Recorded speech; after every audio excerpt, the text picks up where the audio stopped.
Alors, pour fixer les idées, nous allons traiter un petit exercice. Et je considère la forme différentielle dw qui est égale xy dx plus xy dy.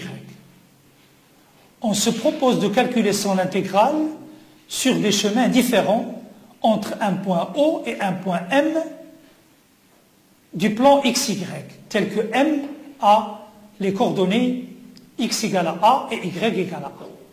Soit gamma 1, le chemin 1, qui est égal OAM, c'est-à-dire ce chemin-là, OAM.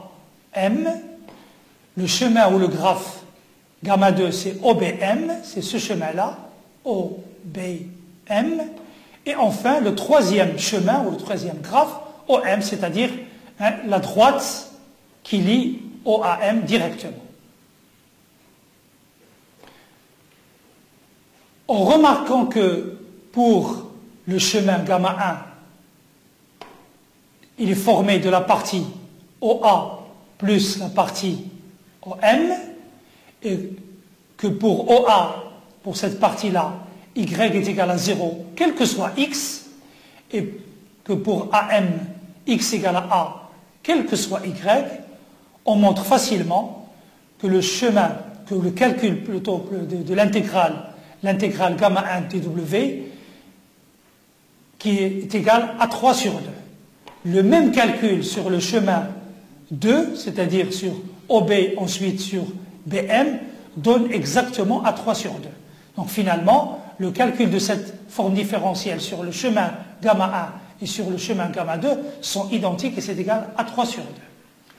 Par contre, le calcul sur le chemin OM, pour lequel Y est égal à X, le résultat du calcul nous donne 2 fois à 3 sur 3. Donc nous donne un résultat entre les mêmes points de départ et le même point d'arrivée, un résultat différent.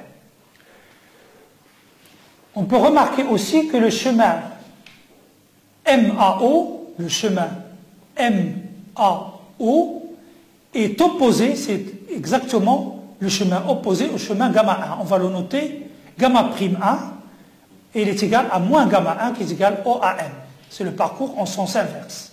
Ce qui implique tout simplement que le calcul de l'intégrale ou la valeur de l'intégrale de dw sur gamma prime 1 égale tout simplement moins la valeur de l'intégrale dw sur gamma 1. D'où l'intégrale de la forme différentielle sur le chemin OBMAO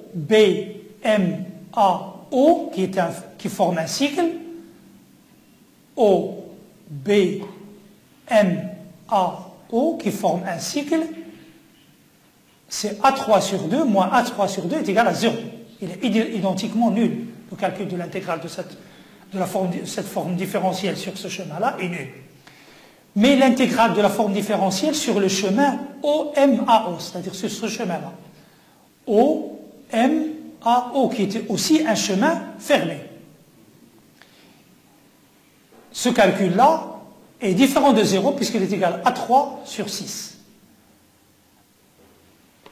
Quelles remarques et conclusions nous pouvons tirer de ce calcul?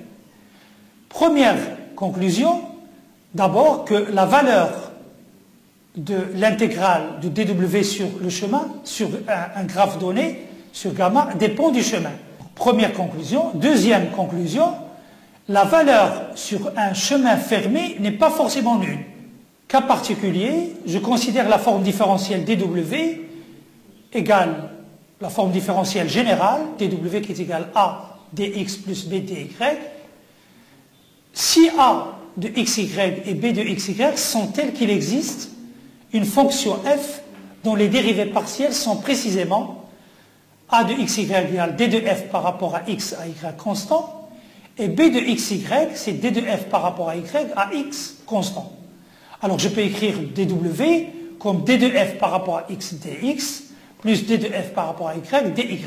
Et ça, c'est tout simplement la différentielle, c'est l'expression de la différentielle de la fonction f. Dans ce cas-là, dw égale à df. Donc dans ce cas-là, la forme différentielle est égale à la différentielle d'une fonction. Dans ce cas, l'intégrale sur un chemin gamma de la forme différentielle de w, c'est aussi l'intégrale de la différentielle df entre un état initial i et un état final j, et dans ce cas-là, c'est égal à f de j moins f de i, c'est-à-dire à delta f. Hein, le résultat ne dépend que de j et de i, et non du chemin suivi. Ça ne dépend que de l'état initial et de l'état final.